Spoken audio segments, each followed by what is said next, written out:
오늘 아침을 여는 말씀은 열왕기하 7장 1절 말씀입니다. 엘리사가 이르되 여호와의 말씀을 들을지어다. 여호와께서 이르시되 내일 이맘때에 사마리아 성문에서 고운 밀가루 한 스아를 한 세겔로 매매하고 보리 두 수아를 한 세겔로 매매하리라 하셨느니라. 아멘. 열왕기하 7장은 하나님께서 아람 왕 베나닷이 사마리아 성을 에워싸서 극심한 기근을 겪고 있었던 이스라엘을 구원하시는 이야기입니다. 6장 33절을 보면 이스라엘 왕은 이 재앙이 여호와께로부터 나왔으니 어찌 더 여호와를 기다리리요 라며 극심한 기근 속에서 하나님께서 돕지 않으시는데 내가 무엇을 할 수 있겠느냐며 탄식했습니다.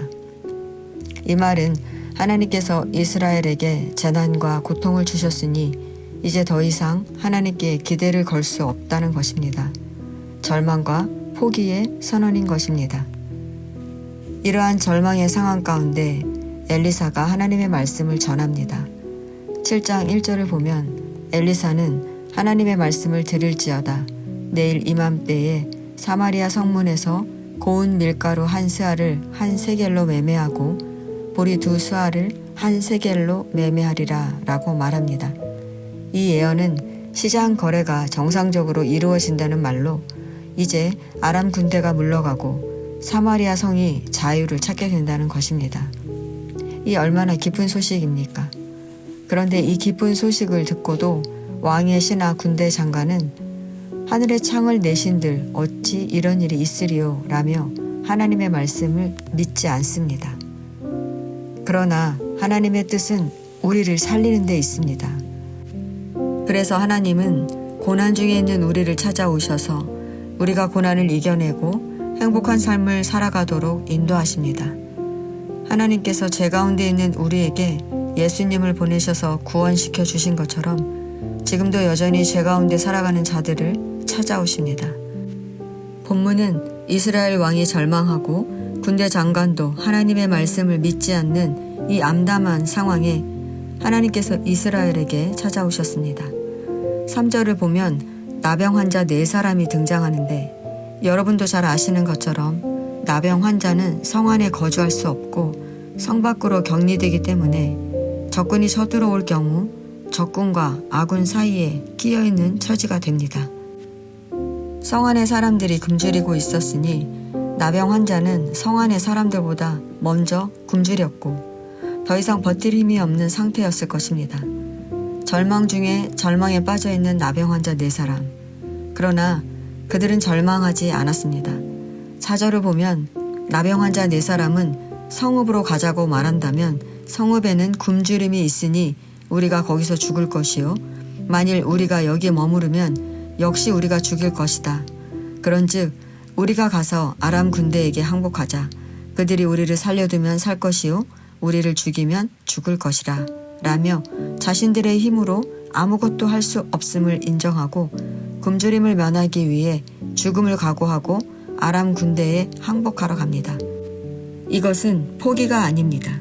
아람 군대가 자신들을 불쌍히 여겨 살려줄지도 모른다는 소망입니다. 그들은 죽고 사는 문제가 하나님께 있음을 알고 하나님의 섭리에 맡겼다는 것입니다. 나병 환자 4사람은 절망할 수밖에 없는 상황에서 포기하지 않고 하나님께 소망을 두었습니다. 하나님은 이렇게 소망을 가지고 나아가는 자들을 통해 구원 역사를 이루십니다.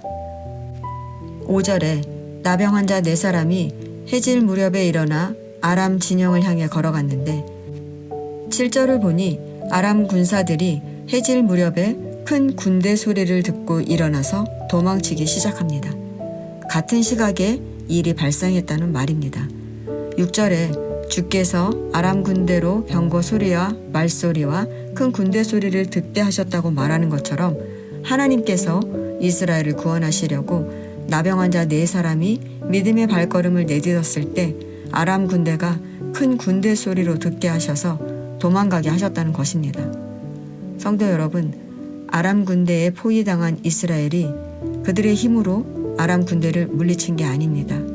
하나님께서 어느 누구도 관심을 기울이지 않는 소외된 나병 환자지만 소망을 가지고 나아갔던 작은 자의 발걸음을 천군만마의 소리로 바꾸어 이스라엘을 구원하셨습니다. 그러므로 우리는 우리가 처한 상황이 아무리 절망적일지라도 반드시 하나님께서 구원하신다는 것을 믿어야 합니다. 우리가 겪는 고난이 우리를 지치게 하지만 하나님은 그 고난을 통해 나를 구원하게 함은 물론 나를 통해 또 다른 사람을 구원하게 하십니다.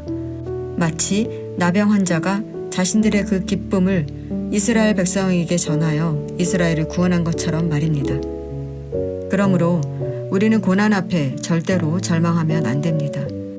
우리가 아무것도 할 수 없어서 그저 기다리는 것밖에 할 수 있는 것이 없어도 절망하지 말고 하나님께 소망을 두고 일어서야 합니다. 하나님은 내 능력을 보는 것이 아니라 우리가 하나님을 바라보고 있는지 그것을 보십니다. 성도 여러분, 우리가 아무것도 할 수 없어도 하나님을 바라볼 수 있지 않습니까? 그것이면 됩니다. 하나님은 우리가 아무리 작아도 그것과 상관없이 하나님을 바라보는 우리를 돌아보시고 반드시 구원하십니다. 오늘도 결코 나를 버리지 않으시는 하나님께 소망을 두고 믿음의 발걸음을 내딛는 저와 여러분 되시기를 축원합니다.